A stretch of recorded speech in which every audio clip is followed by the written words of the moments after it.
ओम हरि ओम श्री गुरुभ्यो नमः। हरि ओम। आत्मबोध lesson number 18, 18वां पाठ। आइए सबसे पहले 18वें श्लोक की चैंटिंग करते हैं। देहेन्द्रिय मनोबुद्धि प्रकृतिभ्यो विलक्षणम् तद्वृत्ति साक्षिणं विद्यात् आत्मानं राजवत् सदा। इस 18वें श्लोक में शंकराचार्य जी हम लोगों को अपने ही आत्मबोध के इस यात्रा में एक कदम और आगे ले जाते हैं। पिछले श्लोक को याद करिए, उसी से कनेक्टेड है ये। पिछले श्लोक में हम लोगों को बताया गया था कि हमारी आपकी आत्मा, हम जो अपने आप को आज समझ रहे हैं कि हम छोटे से शरीर के अंदर जन्म मरणवान, संकुचित, परिच्छिन्न, ऐसा अपने आप को हम जो समझ रहे हैं वो पूरा गलत है, निराधार है, वो झूठ है। और जब तक अपने आप को एक छोटा व्यक्ति समझ के हम जीते रहेंगे तब तक हमारे पूरे जीवन की नींव केवल निराधार कल्पना पे ही आश्रित रहती है। अगर हमको ये आज नहीं भी पता है तो हमारी शुरुआत श्रद्धा से होनी चाहिए। हमको जो है वो शास्त्रों के द्वारा दिया हुआ जो संदेश है उस पे विश्वास का परिचय देना चाहिए।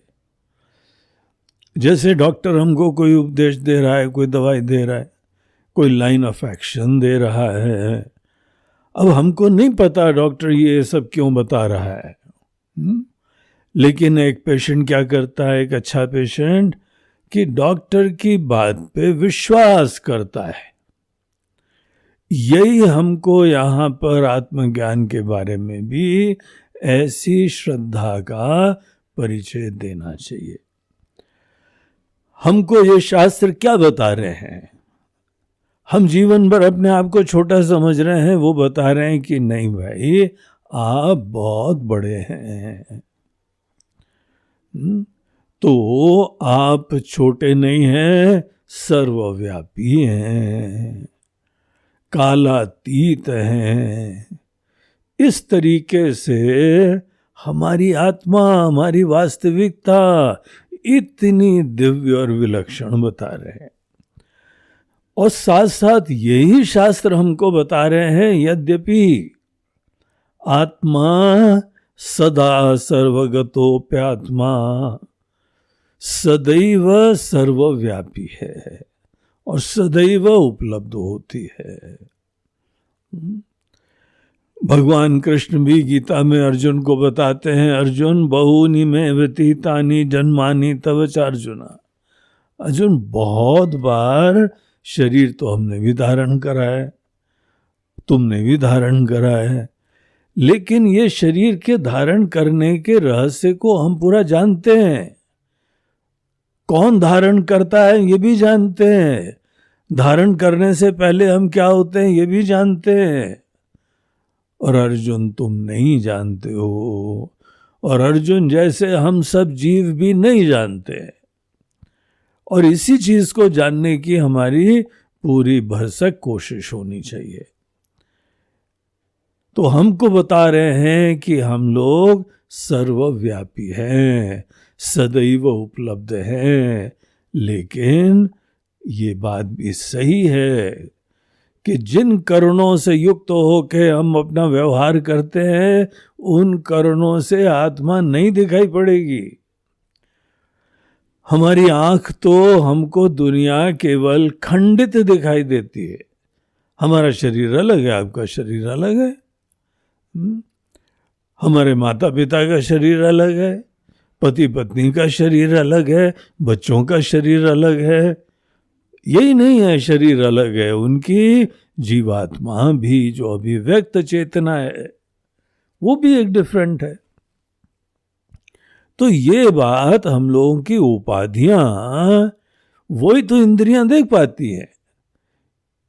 इंद्रियां केवल हम लोगों की भिन्न भिन्न उपाधियां देखती हैं, और उपाधि के धरातल पे एकता नहीं होती है। एकता थोड़ी गहराई में होती है।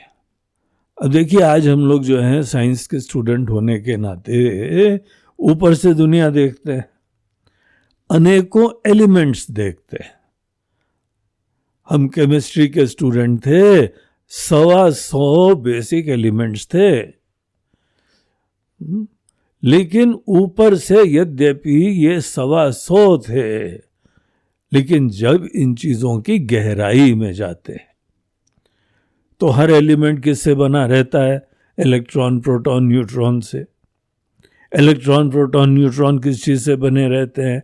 वो एक बेसिक क्वासार्स होते हैं, क्वार्क्स होते हैं, और अणु से भी अणु पार्टिकल्स होते हैं, और गहराई में जाते हैं तो केवल एक मैटर होता है, और गहराई में जाते हैं तो मैटर केवल एनर्जी होता है। पूरी दुनिया एक एनर्जी से व्याप्त है, पूरी दुनिया एक फंडामेंटल मैटर से युक्त है, और वो ही भिन्न भिन्न शरीर धारण कर लेती है। विज्ञान धीमे धीमे अब ये ढूंढ रहा है, हम लोगों के वेदांत शास्त्र ये तो हजारों वर्षों से ये बात बता रहे हैं। ऊपर से जितना भेद दिखाई पड़ता है, ये प्रातिभासिक भेद, सत ही है केवल। गहराई में देखो तो सब चीजों का तत्व एक ही है। एक मजेदार सा हमको प्रसंग याद आ रहा है इसी संदर्भ में। एक महात्मा जी थे, कहीं से निकल रहे थे, तो वहां पे कोई एक घर वाला उनका परिचित था, उसका घर था वहां पे। उसने देखा, अरे ये तो हमारे परिचित महाराज जा रहे हैं, तो हमारे गुरुजी जा रहे हैं, स्वामी जी जा रहे हैं, इनका तो हम प्रवचन सुनते हैं, इनसे ज्ञान प्राप्त करते हैं, वो इधर कहाँ हमारे मोहल्ले में आ गए। तो एकदम दौड़ के गया, बोला महाराज जी प्रणाम, उनके चरण वरण पड़े, और फिर बोला महाराज जी हमारा घर यहीं पर है, आप कृपया पधारिए, आप थोड़ा सा चाय पानी पीजिए और हमको बताइए कैसे आपका आना हुआ, हम कुछ सेवा कर सकते हो तो हम दौड़ भाग के सब काम कर देंगे आपका, आप यहीं बैठिए। तो महाराज जी ने बोला चलो ठीक है, तुम मिले हो, चाय का समय भी हो गया है, तो हम चले चलते। तो वहाँ गए, बोला एकदम अपनी पत्नी को बोला कि देखो सुनो, देखो महाराज जी आए हमारे गुरु जी, इन्हीं से हम जाके जो है वो पढ़ते हैं, इनके प्रवचन ही सुनते हैं। तो ऐसे बड़ी खुशी की अभिव्यक्ति करता हुआ अपनी जो है वो पत्नी को बोलता है कि थोड़ी चाय बना दो। अब वो तो बड़ी प्रफुल्लता में, बड़ी खुशी में स्वामी जी के पास बैठे हुए थे, और उनकी पत्नी रसोई के अंदर से उनको कुछ इशारे कर रही थी। तो उन्होंने पहले तो कुछ समझे नहीं, फिर उसने बाहर निकल के थोड़ा डब्बा दिखाया। हुआ ये था कि उनके घर में उसी दिन जो है वो चीनी खत्म हो गई थी, और इन्होंने उनको बता भी रखा था कि आज तुमको जाना हो बाजार तो थोड़ी चीनी लेते आना। अब उनके लिस्ट में थी, लेकिन इस खुशी के चक्कर में सब भूल गए वो। और जब इशारा उनको मिला तो एकदम उनको क्लिक हुई वो बात, और यहीं से बोलता है कि अरे कोई बात नहीं, ऐसा करना, चाय में बिल्ली डाल देना। अब वो महाराज जी बड़े आश्चर्यचकित, हमने सुना ये तो सोचा था बड़े सात्विक लोग हैं, वेजिटेरियन लोग हैं, और ये क्या चाय में बिल्ली बिल्ली डालते हैं ये? अब बिल्ली का रहस्य, चाय में कौन बिल्ली डालता है, उनको स्पष्ट नहीं हुआ। तो पत्नी को समाधान हो गया और उसने फटाफट चाय बनाई और बिल्ली बिल्ली डाल के ले आई। तो उनको जो है चाय दी गई। अब वो महाराज जी कहाँ छुए चाय, उन्होंने थोड़ा इंतज़ार करा, बोला मौका पड़ के जरा पूछें। तो भक्त बोलता है महाराज जी चाय पीजिए। बोला अरे इधर ठीक है, अभी हम ठंडी पीते हैं थोड़ा। अब ये तो बताओ भैया, ये बिल्ली का क्या रहस्य है, तुम लोग चाय में कौन सी बिल्ली बिल्ली डालते हो। तो बड़ी कस के हंसा वो, बोलते रहे महाराज जी क्षमा करिए, हमको स्पष्ट कर देना चाहिए था। हुआ ऐसा कि ये शक्कर हमारे वहाँ ख़त्म हो गई थी। वो दिवाली के समय के शक्कर के खिलौने रखे हुए हैं, उसमें हमने देखा था बिल्ली जो है ना वो पूरी स्वच्छ शक्कर की थी, सफ़ेद, बड़ी अच्छी साफ सुथरी थी। तो हमने यहाँ से उसको संकेत कर दिया कि वो बिल्ली वो जो है चूरा करके चाय में डाल देना। तो महाराज जी भी यहाँ से, फिर वो आदमी क्या बोलता है, अरे महाराज जी आप ही लोगों का तो उपदेश है, नाम रूप कुछ भी हो जाए तत्व तो एक ही है ना। शक्कर दाने में हो या शक्कर जलेबी में हो या शक्कर इसमें हो या खिलौनों में हो, क्या फर्क पड़ता है महाराज रूपों का, तत्व एक ही है। यही तो आपसे शिक्षा ली। महाराज जी बोलते हैं ठीक है यार, हमको ही हमारा उपदेश सुना रहे हो, तुम्हारी बिल्ली के चक्कर में चाय हो गई ठंडी, थोड़ी और चाय गर्म करके लाओ। तो वो फिर दौड़ा गया और चाय वाय गर्म करी। तब वो स्वामी जी महाराज ने चाय पी। अब सब जगह जो है वो रूप अलग हैं, लेकिन गहराई में जाके देखो एक चिन्मयी सत्ता, हर व्यक्ति की आत्मा एक ऐसी सत्ता है जो स्वप्रकाश है, चेतन है। ये चेतन सत्ता शाश्वत होती है, नित्य होती है, सबकी आत्मा होती है। और ये अपने बुद्धि से, ज्ञान से समझा जाता है, और हर व्यक्ति अपने अंदर ही उसको अच्छी तरीके से जान सकता है। इसीलिए ध्यान करा जाता है, ज्ञान प्राप्त करा जाता है, श्रवण मनन निधिध्यासन करना पड़ता है, अंतर्मुख होके मैं के तत्व को जाना जाता है। ये बात जो है पिछले 17वें श्लोक में बताई थी। अब 18वें श्लोक में क्या बोलते हैं, तुम्हारी ये जो जो उपाधियां हैं। अब इस श्लोक के जरा शब्दों को देख लीजिए। देह इंद्रिय मनो बुद्धि प्रकृतिभ्यो, हमारा देह ये स्थूल शरीर, ये हमारी समस्त 5 ज्ञान इंद्रिय, 5 कर्म इंद्रिय, देह इंद्रिय, मनो बुद्धि, मन जहाँ पे अनेकों प्रकार के विचार भावनाएं चलते रहते हैं, और बुद्धि जो उसके पीछे बीज रूपा होती है। जिस चीज को हम महत्व देते हैं उस चीज के विचार आने लगते हैं। तो महत्व तो हमने जीवन में किस चीज को दिया है, ये सब हमारी बुद्धि का डिपार्टमेंट है।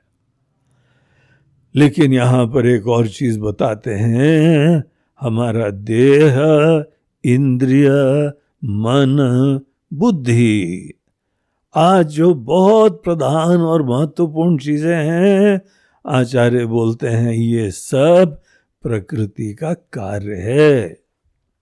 प्रकृति को कारण समझो, और देह इंद्रिय मन बुद्धि आदि जो भी हमारे यह पंचकोश हैं या 3 शरीर हैं, पंचकोश या 3 शरीर को प्रकृति का कार्य समझो। ये सोचो कि वो कौन सी ईश्वर की अद्भुत सी शक्ति है जो ऐसा सृजनात्मक कार्य करती है, क्रिएटिव कार्य करती है, इतनी अद्भुत सी चीजों का निर्माण कर देती है। जो जो चीजें होती हैं वो अपने आप में जड़ होती हैं, 3 गुणों के द्वारा निर्मित होती हैं, इसीलिए त्रिगुणात्मक प्रकृति कहा जाता है। प्रकृति 3 गुण वाली है, उसमें जड़ चीजें जो हैं तमोगुण से बनती हैं, क्रियाशील चीजें रजोगुण से बनती हैं, और ज्ञान प्रधान चीजें सत्वगुण से बनती हैं।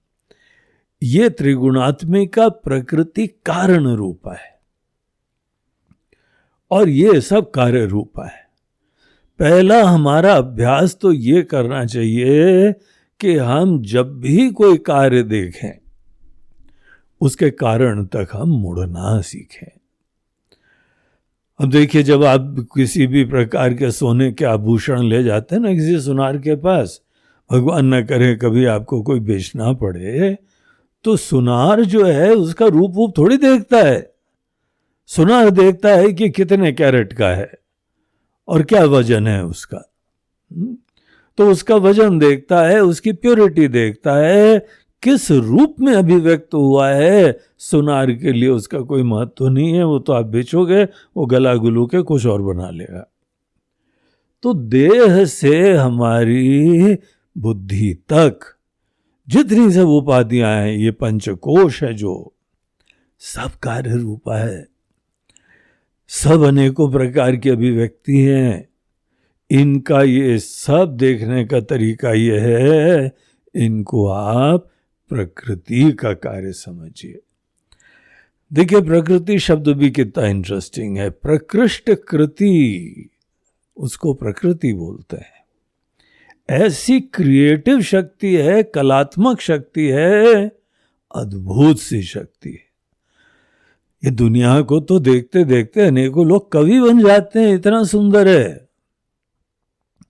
तो ये यहाँ पे पूरी प्रकृति का कार्य आप देखिए, और एक अभ्यास पहले चालू करो। मन के अंदर ये निर्णय करो, कार्य को देख के कारण बुद्धि उत्पन्न करो। कारण बुद्धि से क्या होगा कि जितने कार्य हैं सब एक रूपा हो जाते हैं। कार्य को देखने पे, कार्य की तरफ ध्यान जाने पे विविधता दिखाई पड़ती है, कारण देखने से एकता दिखाई पड़ती है। कैसा भी हो, छोटा हो, बड़ा हो, युवा हो, वृद्ध हो, गोरा हो, काला हो, नाटा हो, बड़ा हो, कैसा भी हो, है तो ये सब प्रकृति के कार्य। प्रकृति को याद करो, मूल उस कलात्मक अद्भुत दिव्य शक्ति को याद करो। गीता के अंदर भगवान अपनी माया को बोलते हैं दैवी एषा गुणमयी, 7वां अध्याय, कि ये दैवी शक्ति है अर्जुन, दैवी एषा गुणमयी। ये त्रिगुणात्मिका है, 3 गुणों से निर्मित होती है, और बहुत ही इसको परे जाना आदमी के अंदर बड़े बुद्धिमत्ता, सूक्ष्मता और निष्ठा की जरूरत होती है। अन्यथा इससे पीछा छुड़ाना, इस जादुई शक्ति से मुक्त होना, ये आसानी से किसी की जल्दी बस की बात नहीं होती है। हाँ, एक तरीका होता है, जो भगवान के प्रति भक्ति रखता है, गुरु के प्रति भक्ति रखता है, शास्त्रों के प्रति भक्ति रखता है, वो जो है इसके परे जा सकता है। अन्यथा सब इसी के चक्कर में घुमाए फिरते हैं। तो प्रकृति को देखो, हर चीज को माया देखना चालू करो। पहला ये यहाँ पे पाठ है। दूसरी चीज यहां उससे भी महत्वपूर्ण बताते हैं, वो ये है तद वृत्ति साक्षिणम विद्यात। इसको जो भासित करता है, जानता है, एक न एक कोई जानने वाला है ना। हम ये पूरे कार्य को भी देख रहे हैं, और हमने मान लिया कि आप इसके पीछे एक कारण को भी देखने लगे। कार्य देखने से आपकी बुद्धि के अंदर बड़ी विविधता होगी, बड़ा विक्षेप होगा, बड़ी अशांति होगी, और कारण बुद्धि रखने से एक रास्ता हो जाएगी, निर्विकारता हो जाएगी, क्लेशों से मुक्ति हो जाएगी। इसीलिए शुरुआत में सबके पीछे एक ईश्वरीय माया शक्ति, प्रकृति, इसको देखने का अभ्यास करना चाहिए। आपका मन शांत हो, कुछ भी हो, है तो प्रकृति। वेदांत का स्टूडेंट वो होता है जो मूल तत्व की शोध कर रहा है, विविधता की खोज नहीं कर रहा है। वो एक अलग विज्ञान है, अलग क्षेत्र है। यहां पर अपने फोकस को क्लियर बनाए रखना चाहिए कि हम लोग तो मूल तत्व को देखने के लिए इच्छुक हैं।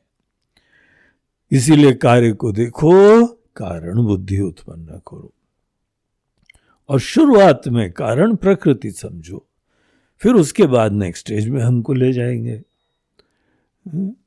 तो नेक्स्ट स्टेज में बोलते हैं कि जो भी आप प्रकृति, ये जादुई शक्ति, ये कारणभूत तत्व, जो त्रिगुणात्मिका तत्व, इसको जो आप देख रहे हैं, आप कॉन्शियस हो जाएंगे।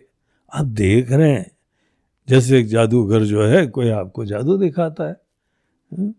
आप जादूगर के अनेकों खेल को देखिए या जादूगर की जादुई शक्ति की तरफ ध्यान मोड़िए। तो आप जब ईश्वर की इस जादुई शक्ति की तरफ ध्यान मोड़ते हैं, उसके कॉन्शियस होते हैं। किसी चीज के कॉन्शियस होने को बोलते हैं उसकी वृत्ति उत्पन्न होना। तो हम इसके कॉन्शियस हैं, परमात्मा का ये का पूरी शक्ति है। शक्ति कोई माता जी कहा जाता है। ईश्वर की ऐसी दिव्य शक्ति है ना, यही हम लोग अपने पूजते हैं अपनी परंपराओं में। ये परमात्मा की अर्धांगिनी है, ये उनकी शक्ति है। तो शुरुआत में पूरी दिव्य प्रकृति को देखिए, इन सब के पीछे एक ही प्रकृति कारण रूप से है, और उसके कॉन्शियस हो, उसकी अवेयरनेस हो, उसका भान हो। इसको बोलते हैं इसकी वृत्ति आना। किसी चीज का भी आप कॉन्शियस होइए तो उसकी वृत्ति आ जाएगी। आपके सामने घड़ा है तो घट वृत्ति आ जाएगी, फूल है तो पुष्प वृत्ति आ जाएगी, सूर्य देवता है तो सूर्य वृत्ति आ जाएगी। जो भी चीज के हम कॉन्शियस होते हैं, उसकी ही वृत्ति उत्पन्न हो जाती है। तो आप अपने अंदर पूरी प्रकृति जो भी कारणभूता होती है जगत की, हमारे भी देह इंद्रिय मनोबुद्धि की, उसकी तरफ ध्यान ले जाएं और उसके कॉन्शियस होइए। अब यहां तीसरा कदम क्या बताते हैं कि कॉन्शियस होने के बाद अब ये नहीं सोचना है कि ये प्रकृति क्या है। एक भिन्न चीज यहां बता रहे हैं। प्रकृति जो है वो अनिर्वाच्य है, उसको किसी भी एक कैटेगरी में आप वर्गीकृत ही नहीं कर सकते। बड़ी अद्भुत है, विलक्षण है। इसीलिए प्रकृति पे ज्यादा समय नहीं दिया जाता है। क्या बोलते हैं? तद वृत्ति साक्षिणम विद्यात। इस वृत्ति को जान कौन रहा है। आपके मन के थॉट्स हो जाएं तो हमको साक्षी की तरफ मुड़ना है, जो जान रहा है उसकी तरफ मुड़ना है। ये तो साक्षी की तरफ जाने के लिए भूमिका थी।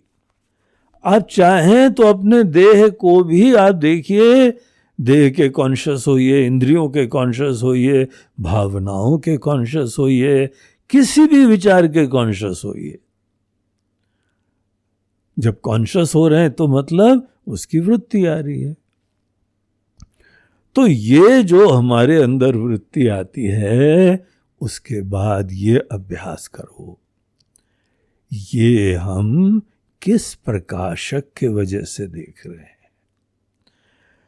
कौन वो लाइट है जिस लाइट के वजह से हमारे मन के अंदर ये विचार, ये भावनाएं, ये शांति, ये अशांति, ये सब चीजें कौन सा प्रकाश है जिसकी वजह से हम जान रहे हैं? ये प्रश्न उठाओ। ये प्रश्न हमको मोड़ेगा। अब वृत्ति की तरफ नहीं मोड़ेगा, उपाधि की तरफ नहीं मोड़ेगा, प्रकृति की तरफ नहीं मोड़ेगा, परम पुरुष की तरफ मोड़ेगा।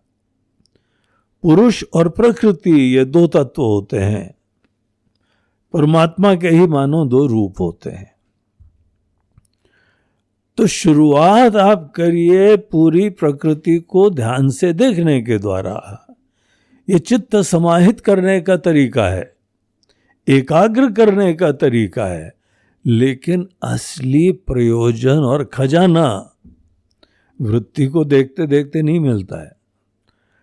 अब बाकी देखिए, दूसरे पश्चिम के जो वैज्ञानिक लोग होते हैं ना, वो लोग बस यही गलती करते हैं। प्रकृति को इतना गहराई से जानते जाते हैं तो हाँ, उसके टेक्नोलॉजी के लाभ भी होते हैं, लेकिन सत्य तक नहीं पहुंच रहे हैं। एक के बाद एक गहराई में चले जाते जा रहे हैं और नई नई को शोध कर रहे हैं, टेक्नोलॉजी कुछ बना भी रहे हैं उसी साइंस के आधार पे, लेकिन उनकी खोज भी निरंतर जारी है। क्यों? क्योंकि अभी भी वो बहिर्मुख है। बहिर्मुख बोलते हैं कि किसी दृश्य चीज की तरफ ही ध्यान मोड़ना। यहां पे क्या तरीका अपनाते हैं?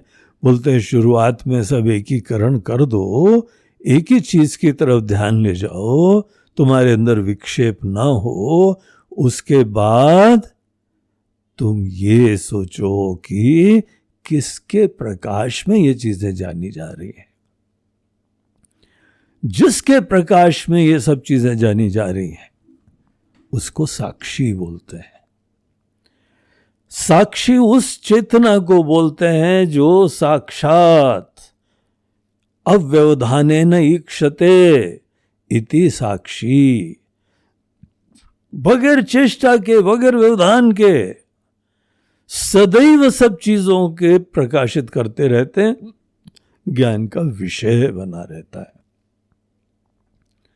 तो आंख बंद करके कोई भी नाम लीजिए, आप भगवान का नाम थोड़ी देर के लिए जप लीजिए, बाकी सब चीजें किनारे कर दीजिए, केवल ईश्वर के नाम की वृत्ति आपके मन में मात्र बनी रहे।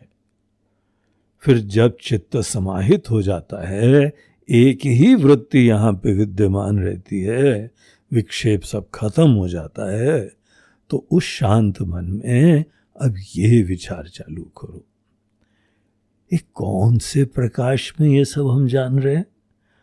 अभी हम जान रहे थे कि हमारा मन थोड़ा अशांत है, अब देखो हमारा मन कितना शांत हो गया। मन शांत है, अशांत है, ये सब दृश्य है, ये ऑब्जेक्टिव फील्ड का विषय है, ये सब्जेक्ट नहीं है। हमारे अंदर जिज्ञासा होनी चाहिए कि इसको कौन जान रहा है। देखिए, हमको इस चीज का अभ्यास नहीं है, इसीलिए पूरे संकल्प पूर्वक पुरुषार्थ करने की जरूरत होती है। हम आदतवशात फिर बाहर की चीजों में प्रभावित हो जाते हैं, फिर प्रवाहित हो जाते हैं, बह जाते हैं उन्हीं चीजों में। तो ये हमको जो है एक डिसिप्लिन की तरीके से अभ्यास करने की जरूरत होती है कि चित्त में एक वृत्ति लाइए, जो भी वृत्ति लाओ। अगर आपको अनेकों वृत्तियों के साथ भी आप साक्षी की तरह मोड़ सकते हो, नो प्रॉब्लम।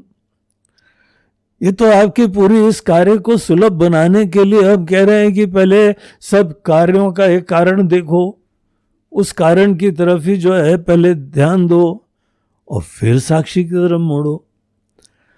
हम लोग जप करते थे, जप में इसी का अभ्यास करते थे। शुरुआत में चित्त को समाहित कर लिया, केवल भगवान का नाम, भगवान के नाम के चक्कर में सब दूसरे विचार किनारे हो गए। भावना इसके बारे में है, निश्चय इसी के बारे में है, महत्व इसी के बारे में है, इसलिए बाकी विचार थोड़ी देर के लिए सब गायब हो गए। और जब चित्त शांत हुआ तो फिर ये विचार करो कि कौन प्रकाशक है, साक्षी कौन है, किसकी लाइट में हम ये सब चीजें देख रहे हैं। वो चीज यहां पे इस 18वें श्लोक में कही जा रही है। तद वृत्ति साक्षिणम विद्यात, इसको जानो, ये ज्ञान का विषय। केवल हमको कॉन्शियस होने की बात है, वो विद्यमान है, प्रकाशित कर ही रहा है वो। कोई उसको हमको बादल के परे थोड़ी लाना है। प्रत्येक क्षण जब हम कुछ जान रहे हैं तो वहां पे एक प्रकाशक विराजमान ही है। इसीलिए कोई कर्म का विषय, कोई चेष्टा का विषय नहीं है, मात्र ज्ञान का विषय है। वो ही आत्मा है। तत्साक्षिणम विद्यात आत्मानम, यही आप हैं, यही हम हैं। ये हमारी मूल सच्चाई है, अव्यभिचारी सच्चाई है, अबाधित सच्चाई है। वो अस्मिता जो एक क्षण रहती है दूसरे क्षण चली जाती है, वो हम लोग थोड़ी हैं। वो व्यभिचारी हमारी अस्मिता है। लेकिन ये जो यहां पे चिन्मयी सत्ता होती है, यही हम हैं, यही आप है। हम लोग के दिल में हमारा ये परिचय होना चाहिए। ये व्यवहार की बात नहीं होती है। व्यवहार में सभी लोग वही सच्चिदानंद होते हैं, वही चिन्मयी सत्ता सबकी आत्मा है। इसीलिए ये सब बातें हमारे अपने समझ की हैं, ये व्यवहार में बोलने की भी नहीं है। आप खुद बस जान जाइए कि आप मूल रूप से ऐसी एक चेतन सत्ता है। जिस दिन हमारा आपका परिचय ये हो जाए, अपने दिल में हम ये जाने कि हम ये चेतन सत्ता हैं, आप समझ लीजिए आपको ज्ञान हो गया। और उसके लिए यहाँ शंकराचार्य जी देखिए कितना बढ़िया दृष्टांत देते हैं। बोलते हैं कि ये साक्षी जो है ना, राजा की तरीके से भैया, राजा साहब जैसे पुराने समय में वो अपने दरबार में बैठते हैं, राजा साहब कोई दौड़ भाग के काम थोड़ी करा करते थे। वो तो दिशा देते हैं, प्रेरणा देते हैं, अच्छों को जो है वो आगे बढ़ाते हैं। कोई गलत तत्व हैं उनके ऊपर अंकुश लगाते हैं, उनको दंडित करते हैं, उनको हटा देते हैं। ये तो गद्दी पे बैठते हैं, उनकी सन्निधि मात्र से ही पूरी प्रजा चलती है। कोई भी दरबार में राजा साहब आ गए, देखो हलचल चालू हो गई, प्रेजेंस मात्र से। जैसे राजा की सन्निधि मात्र से पूरी सभा जो है वो ऊर्जान्वित हो जाती है, क्रियान्वित हो जाती है, संचालित होने लगती है। राजा साहब की केवल सन्निधि चाहिए। आजकल के समय में जज देखो, कोर्ट रूम में जज आ गए तो सब हलचल चालू होते। इस तरीके से है ये चेतन सत्ता, ये जो चिन्मयी तत्व है, जो साक्षी है, ये ऐसे राजा की तरह से। कहाँ हम सब लोगों को राजा की तरह जीना चाहिए और कहाँ भिखारी की तरह जी रहे हैं दीनहीन होके। क्योंकि ये उपाधियों को महत्व देके, नश्वर चीजों को महत्व देके जबरदस्ती असुरक्षित हो रहे हैं और दीनहीन हो रहे हैं। तो इस तरीके से ये 18वें श्लोक में हम लोगों को बोलते हैं कि ये जो भी हमारी देह, इंद्रियां, मन, बुद्धि है, ये सब प्रकृति का कार्य। देखिए, प्रकृति को आप देखना सीखो और फिर इसके कॉन्शियस होइए। प्रकृति के भी कॉन्शियस होइए, उसके कार्य के भी कॉन्शियस होइए। लेकिन यहां ये चीज ध्यान दो, अपने से बाहर नहीं कहा है, देह से चालू कराए। देह, इंद्रिय, मनोबुद्धि सब हमारे ही अंतर्गत की चीजें हैं। ये हम बाहर की चीजों को नहीं देखें। तो इनकी तरफ ध्यान मोड़िए, फिर इनके कारणभूत तत्व की तरफ देखिए और फिर उसके साक्षी की तरफ ध्यान मोड़िए। ये यहाँ पे प्रक्रिया 18वें श्लोक में साक्षी भाव उत्पन्न करने की प्रक्रिया और साक्षी का ज्ञान उत्पन्न करने की प्रक्रिया। और साक्षी तो राजा साहब हैं, तो राजा साहब होके बैठना है हमको भी। ये दास बुद्धि वगैरह ये मन में जो आ गई दीनता की वजह से, सब अज्ञान का कार्य है। तो ये बहुत बढ़िया श्लोक 18वां, इसकी यहाँ पे समाप्ति होती है। ओम नमः पार्वती पतये हर हर महादेव।